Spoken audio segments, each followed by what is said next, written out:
Hey BookTube, it's Sheila, and I'm here to talk about Jim Butcher's Furies of Calderon. I know this book came out in 2004, but now is when I'm getting around to reading it, so now is when you get to hear it. And this is book number 1 in the series Codex of Alera, and I'm just so excited to read more. I only have this one right now, but I'm so excited to read the rest. We'll see when I get them. It'll happen in some other book haul, I'm sure you'll see. I love Jim Butcher's writing. It's so interesting and it's so different from what I usually find.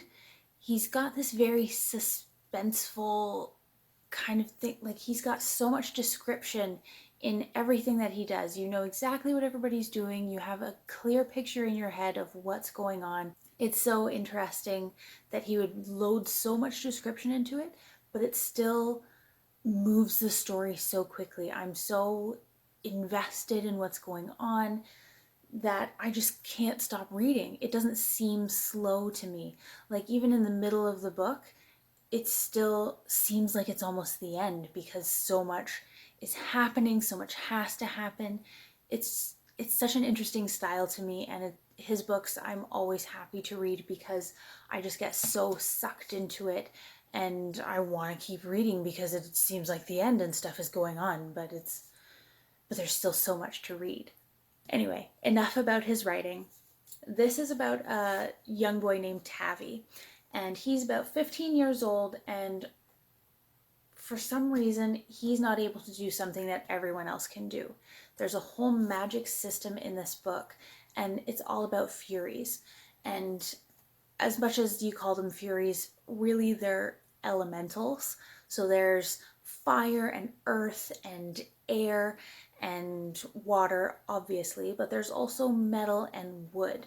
So everyone can have a different affinity for being able to control certain types of Furies, because every element has its own Fury, obviously, but there's many out there, if that makes sense.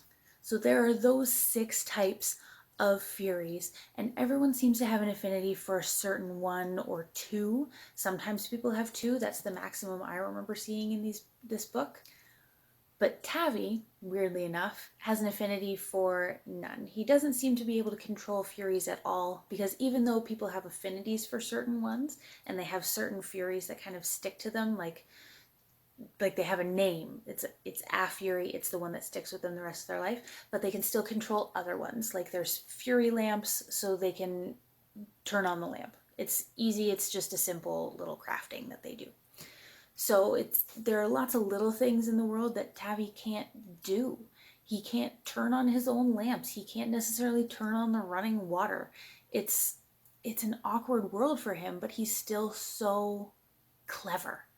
I don't want to say smart because he gets himself into stupid things, but he is clever. He does think of things, he thinks things through, and he understands what's going on around him to be able to affect certain outcomes. He knows what he's doing a little bit. And I'm so glad he does know what's going on or how to affect it, because Jim Butcher puts his characters into such hopeless situations, which I've seen before in other books, absolutely. The Iron Druid Chronicles comes to mind. They get into such hopeless situations that you don't know how they're going to get out. And they do. Or they don't. I mean, sometimes somebody gets hurt, sometimes somebody dies.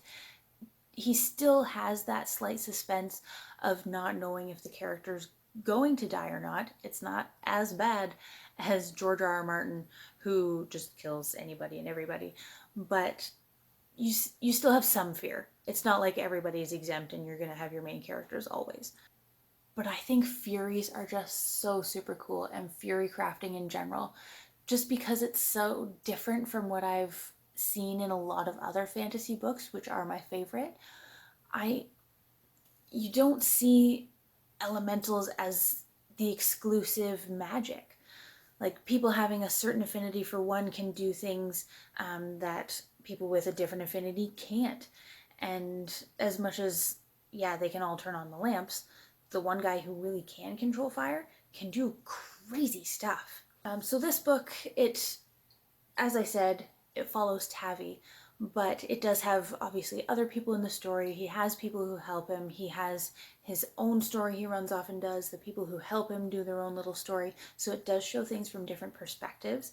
Sometimes it shows it where the timeline is continuing and you don't necessarily know what happened to certain people, or it tells what did happen and then kind of the timeline catches up. So I certainly don't mind that. I wish it was all one way or the other, but the way he writes it, honestly, you barely even notice because the things that you do need to know, you end up knowing. I mean, there are some things that obviously he left hanging, like we'd have some mysteries still set at the end of the book, which means I'm gonna have to read more. Oh well. Anyway, I loved this book. I'm highly anticipating the rest. I do have more from Jim Butcher, and that's the Dresden Files. Similar things where he gets into these hopeless situations, but he thinks himself out, but that's a completely different video for when I reread them. I'm looking forward to the Cinder Spires and whatever comes of that. I've heard good things so far, but I haven't read a whole lot of reviews. But it's going to be so interesting, and I do really like Jim Butcher. I'm very happy to have him in my library. If anybody has any differing opinions from me, I would love to hear them. It's always interesting to hear what people think about certain books, about certain authors. I mean, different authors write different things, and some books of theirs you love and some of them you hate. The Dresden Files are very different from the Codex of Alera. The writing style is very similar, but the stories are extremely different. But since the writing style is so similar, personally, I would still say that if you liked one, you should read the other, or at the very least give them a try. Because Jim Butcher is just a phenomenal writer, and I'm so happy that I discovered his work.